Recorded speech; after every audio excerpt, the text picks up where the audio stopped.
বিভাগীয় প্রথম জাগের দল নীরেন্দ্র সিং পুরস্কার তুলে দিবে প্রভাত রায় ডাঙরিয়া।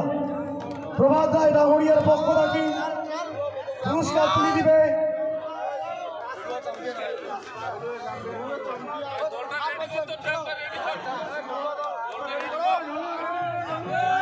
ঠাকুরদার স্মৃতির উদ্দেশ্যে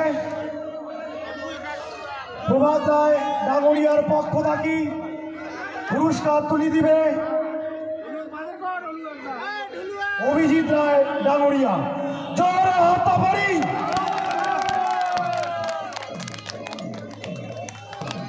তাহলে চ্যাম্পিয়ন কোয়া